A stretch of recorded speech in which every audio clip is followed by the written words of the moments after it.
दर्शकों, पिछली वीडियो में हमने लग्नेश और तृतीयेश के बारे में बात की थी। आज हम तृतीयेश के स्वामी पराक्रमेश या तृतीयेश के बारे में बात करेंगे कि तृतीयेश का स्वामी कहीं भी बैठता है तो कैसा फल देता है।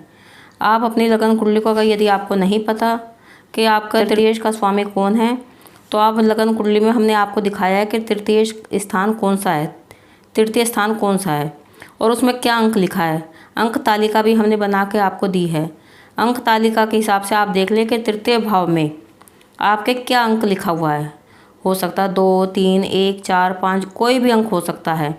अब आप अंक तालिका में से देख लें कि जो अंक लिखा है उसका स्वामी कौन है और वो कहाँ बैठा है।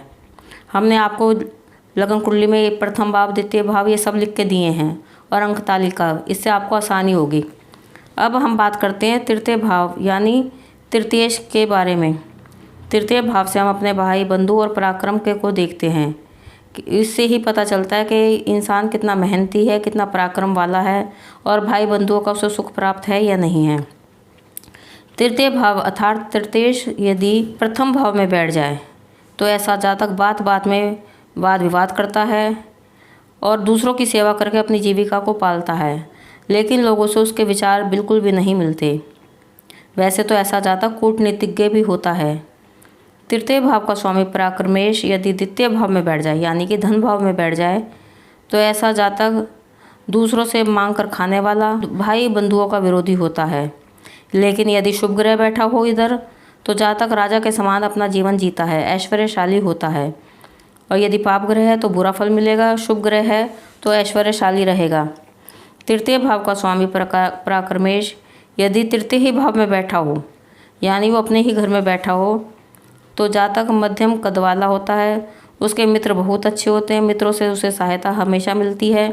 भाई बंधुओं वाला होता है, बड़े लोगों का मान सम्मान करने वाला होता है, देवता और गुरुओं का भक्त होता है और राजा के द्वारों से लाभ प्राप्त होता है यानी कि सरकारी नौकरी में लाभ प्राप्त करता है। तृतीय भाव का स्वामी यदि चतुर्थ भाव में बैठ जाए तो ऐसा जातक को सभी सुख प्राप्त होते हैं। उसे भाई बहनों का, अपने माता पिता का, कुटुंब के लोगों का सभी प्रकार से सुख प्राप्त होता है, लेकिन थोड़ा माता का विरोधी होता है।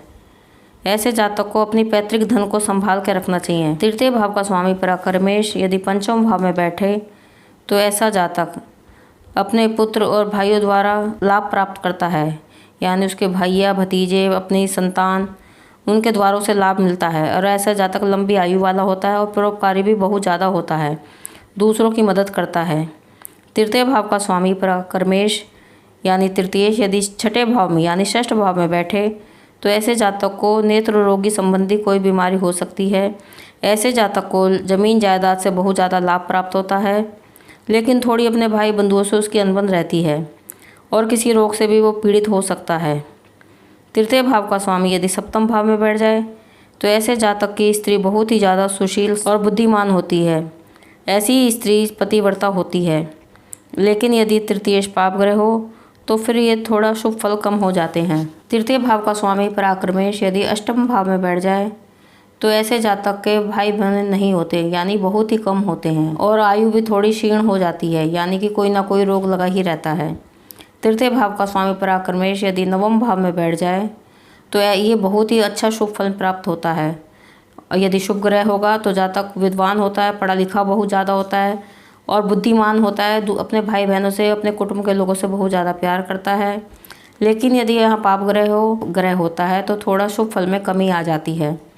तृतीय भाव का स्वामी पराक्रमेश यदि दशम भाव में बैठा हो तो ऐसा जातक अपने माता पिता की सेवा करता है, भाइयों से तो खासकर विशेष प्रेम करता है और सरकारी पद पे आसीन होता है यानी सरकार से बहुत ज़्यादा उसे मान सम्मान मिलता है।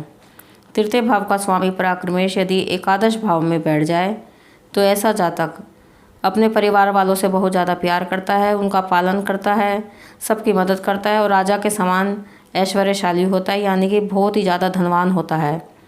तृतीय भाव का स्वामी पराक्रमेश यदि द्वादश भाव में बैठ जाए तो ऐसा जातक मित्रों का विरोधी यानी कि उसकी अपने दोस्तों से बनती बिल्कुल भी नहीं बनती और भाई बहनों से भी नहीं बनती, थोड़ा आलसी ज़्यादा हो जाता है।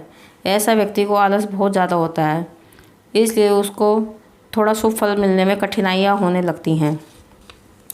ऐसे जातक को आलस को त्याग कर अपने पराक्रम से मेहनत करके अपना धन कमाना चाहिए।